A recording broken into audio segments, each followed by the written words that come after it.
नमस्कार, are Nayak Hindi education में आप सभी का स्वागत है। आज हमारे अध्ययन का विषय है मैथिली शरण गुप्त की बहुत ही प्रसिद्ध कविता दोनों ओर प्रेम पलता है। तो चलिए इसका भावार्थ जानते हैं। भावार्थ जानने से पहले हम जो कवि हैं उसका संक्षिप्त जीवन परिचय जान लेते हैं। ये काव्यांश राष्ट्र कवि मैथिली शरण गुप्त द्वारा रचित उनके प्रसिद्ध महाकाव्य साकेत के 90 सर्ग की कविता दोनों ओर प्रेम पलता से लिया गया है। इस अंश में लक्ष्मण की विरहणी पत्नी उर्मिला अपनी सखी दीपक और पतंगे के माध्यम से अपने निस्वार्थ प्रेम और विरह वेदना की तुलना कर रही है। तो देखिए, ये जो कविता है ये मैथिली शरण गुप्त द्वारा रचित कविता है जो साकेत के 9वें सर्ग से ली गई है। इसमें ये बताने का प्रयत्न किया है, इसमें जो उर्मिला है लक्ष्मण की पत्नी, अब देखिए लक्ष्मण तो वनवास चले गए हैं राम जी के साथ और जो उर्मिला है वो राजभवन में ही रह रही है, परंतु वो राजभवन में तो रह रही है परंतु उसको ऐसा फील होता है कि मैं किसी जेल में किस कारागार में रह रही हूँ, क्योंकि उसे हर समय अपने पति की याद आती है, उसे विरह वेदना होती है, उसके वियोग में बहुत ही वो मानसिक रूप से बहुत ही पीड़ित रहती है। तो वो अपनी सखी से कहती है, अपनी सखी उससे कहती है कि अपने मन की भाव को वो व्यक्त करती है। ठीक है, उसे किस तरह का दुख हुआ है, किस तरह की पीड़ा हो रही है अपने पति के चले जाने के बाद। यानी जो लक्ष्मण है वो अपनी पत्नी को छोड़कर राम जी के साथ 14 साल के वनवास में चले गए हैं और यहाँ पे अकेली उर्मिला अपने पति को याद कर करके दुखी होती है और अपनी मन की पीड़ा अपनी सखी को बताती है। अब इसमें एग्जाम्पल लिया है दीपक और पतंगे के माध्यम से वो अपने निस्वार्थ प्रेम और विरह वेदना को वो क्या कर रही है, व्यक्त करती है। ठीक है, ये काव्यांश भी राष्ट्रपति मैथिली शरण गुप्त की प्रसिद्ध कविता दोनों ओर प्रेम पलता है का मुख्य भाग है, जिसमें लक्ष्मण की विरहणी पत्नी उर्मिला अपनी सखी से दीपक और पतंगे के माध्यम से सच्चे प्रेम की अन्यता और वाक्युलता का वर्णन कर रही है। मतलब दोनों ओर प्रेम पलता है, यानी लक्ष्मण और उर्मिला दोनों में प्रेम है, दोनों एक दूसरे से मिलने के लिए, दोनों एक दूसरे के वियोग में तड़प रहे हैं। तो इसमें क्या बताया है कि इसने एक एग्जाम्पल लिया है पतंगा और दीपक, उसका उदाहरण लेकर अपने प्रेम, अपनी विरह वेदना को व्यक्त किया है कि दोनों एक दूसरे से प्रेम करते हैं और दोनों को उतना ही दुख है, दोनों भी एक दूसरे के वियोग में तड़प रहे हैं। पर जो लक्ष्मण है वो राम जी के साथ वनवास चले गए हैं और मैं यहाँ पर राजभवन में रह के भी वनवास का जीवन जी रही हूँ। मुझे हर एक पल अपने पति लक्ष्मण की याद आती है और उसकी विरह वेदना में मैं इतनी वो हो जाती हूँ कि मुझे खाने पीने की किसी भी चीज़ की सुध नहीं रहती है। और वो अपनी जो सखी है उसको बताती है कि दोनों ओर प्रेम पलता है, यानी दोनों प्रेम करते हैं और अपनी वो विरह वेदना को उसके माध्यम से, अपनी सखी के माध्यम से क्या सखी को बताती है। तो ये फिर इसके लिए बताने के लिए उसने जो एग्ज़ाम्पल लिया है दीपक और पतंगे का, उसके एग्ज़ाम्पल के माध्यम से वो समझा रही है या कविता के रूप में उसको व्यक्त किया गया है। ठीक है, यहाँ पे जो दीपक है वो कौन है, वो लक्ष्मण है और पतंगा कौन है, उर्मिला है। क्योंकि दीपक के आजू बाजू कौन वो करते रहता है, मंडराते रहता है पतंगा, और उसकी याद में मंडराते एक दिन मर भी जाता है। ठीक है, यानी उसके प्रेम में वो जलता है। ठीक है, तो दोनों ओर प्रेम पलता है, सखी पतंग भी जलता है और दीपक भी जलता है। तो देखिए इसका जानते हैं कि उर्मिला कहती है कि हे सखी, सच्चा प्रेम कभी एक तरफा नहीं होता है, वो दोनों तरफ बराबर रूप से पलता है और महसूस किया जाता है।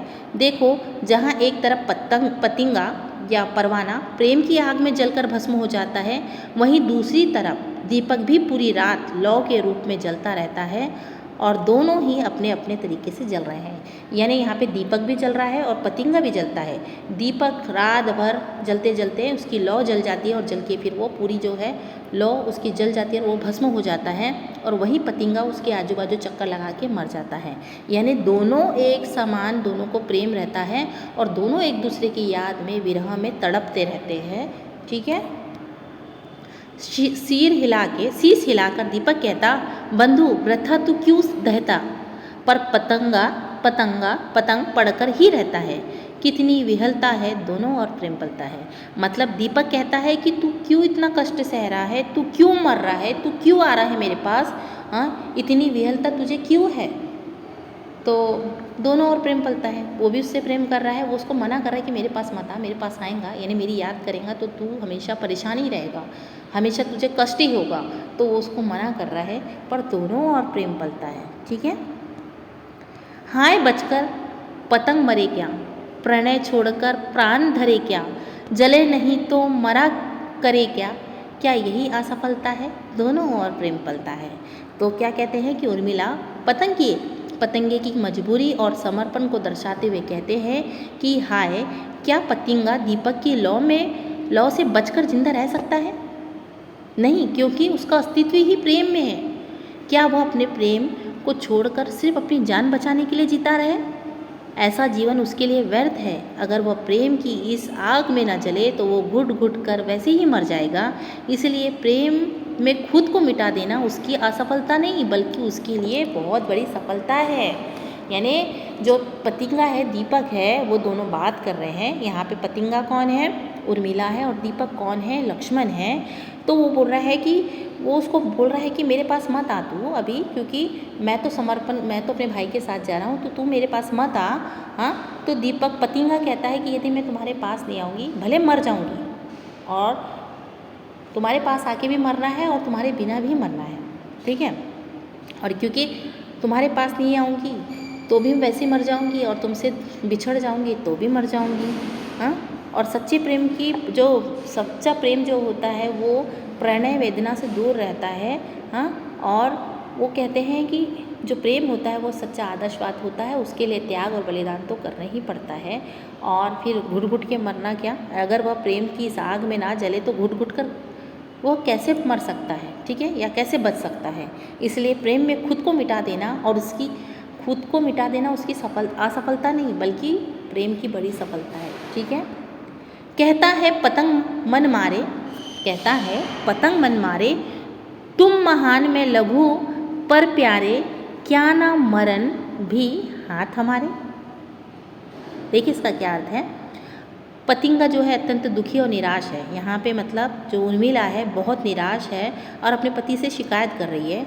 मन से दीपक से कहता है, अपने पति से कहती है कि हे प्रिय, तुम बहुत महान हो, ठीक है, और मैं छोटा सा तुच्छ हूँ। यानी तुम बहुत महान और मैं बहुत छोटी हूँ, बहुत तुच्छ हूँ। लेकिन हे मेरे प्यारे दीपक, क्या अपनी मर्जी से तुम्हारे प्रेम में मर जाना भी मेरे वश में नहीं है? यानी मैं तुमसे इतना प्रेम करती हूँ और क्या तुम्हारे प्रेम में मर जाना, क्या वो भी मेरे वश में नहीं है? क्या मुझे मरने का अधिकार भी नहीं है? वह हंसते हंसते अपने प्रिय के लिए प्राण न्यौछावर कर देती है। ठीक है। शरण किससे छलता है, दोनों ओर प्रेम पलता है। दीपक के जलने में आली, फिर भी है जीवन की लाली, किंतु पतंग भाग्य लिपि काली, किसका वश चलता है, दोनों ओर प्रेम पलता है। यानी उर्मिला अपनी सखी से कहती है कि जो किसी की शरण में चला जाता है उसे कभी धोखा नहीं मिलता। सच्चा प्रेम दोनों तरफ पलता है। जिस प्रकार दीपक और पतंगे का प्रेम एक तरफा नहीं होता है, पतंगा दीपक की शरण में आकर खुद को मिटा देता है और दीपक भी उसके वियोग में संग में अपनी लौ के साथ लगातार पिघलता ही रहता है। यानी कहने का मतलब ये है कि उर्मिला वहाँ तड़प रही है तो लक्ष्मण यहाँ तड़प रहा है। ठीक है, पर दोनों ओर प्रेम है, दोनों ओर प्रेम है। दोनों एक दूसरे के वियोग में क्या कर रहे हैं, तड़प रहे हैं और विरह वेदना सह रहे हैं। ठीक है।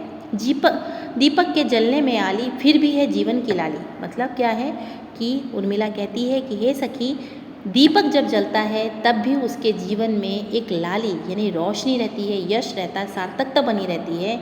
जलने के बावजूद दीपक संसार को प्रकाश देता है, जिससे उसका जलना व्यर्थ नहीं माना जाता बल्कि गौरवमयी कहलाता है। मतलब दीपक के जलने में आली है, यानी लक्ष्मण के वहाँ जाने से यहाँ तो वो अपनी पत्नी को छोड़ के चला जा रहा है, पर वहाँ जो अपने भाई के साथ जाके वो अपने कर्तव्य का निर्वाह कर रहा है, ये सबसे बड़ी बात है।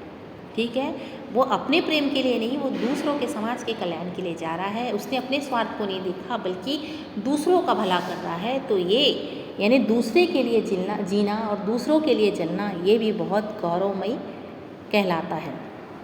किंतु पतंग भाग्य लिपि काली, किसका वश चलता है।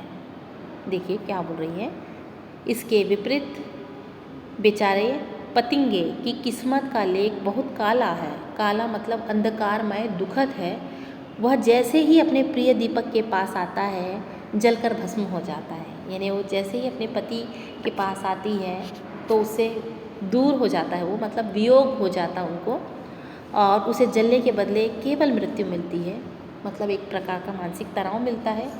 कोई प्रकाश या यश नहीं मिलता, पर होनार के आगे आखिर किसका वश चलता है, दोनों ओर प्रेम पलता है। ठीक है, यानी वो जो लक्ष्मण है अपनी नियति कर रहे हैं, अपना कर्म कर रहे हैं, अपने कर्तव्य को निर्वाह कर रहे हैं, वहीं जो उर्मिला है वो भी अपने कर्तव्य का निर्वाह कर रही है, अपने पति को खुशी खुशी जाने दे रही है और खुद यहाँ पर रह के कष्ट सह रही है। और ये भी बोल रहे हैं कि जो वो कर रहे हैं वो बहुत अच्छा कर रहे हैं, वो मेरे लिए गौरव की बात है। ठीक है, अंत में उर्मिला स्पष्ट करती है कि परिणाम चाहे जो भी हो, दीपक को गौरव मिले या पतंगे को मृत्यु, यानी दीपक यहाँ पे कौन, लक्ष्मण को गौरव प्राप्त हो और पतंगे की मृत्यु हो जाए, पर दोनों एक दूसरे पर समर्पण, दोनों का एक दूसरे का समर्पण पूर्ण है।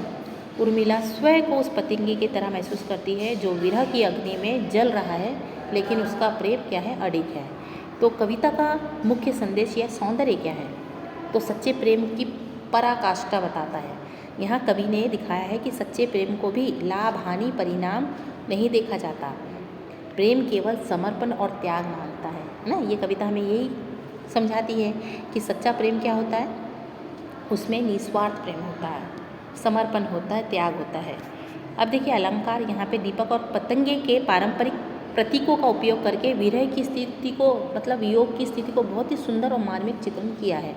ठीक है, अब कविता की मुख्य क्या विशेषता है कि ये निस्वार्थ प्रेम को दर्शाता है। उर्मिला की खुद की स्थिति किस तरह से उसकी स्थिति है उसको बताता है। तो इस तरह से ये जो कविता है ये यहीं पे ख़त्म होती है। आशा करते हैं कि आपको समझ में आया हो। समझ में आया तो लाइक और सब्सक्राइब करें। धन्यवाद।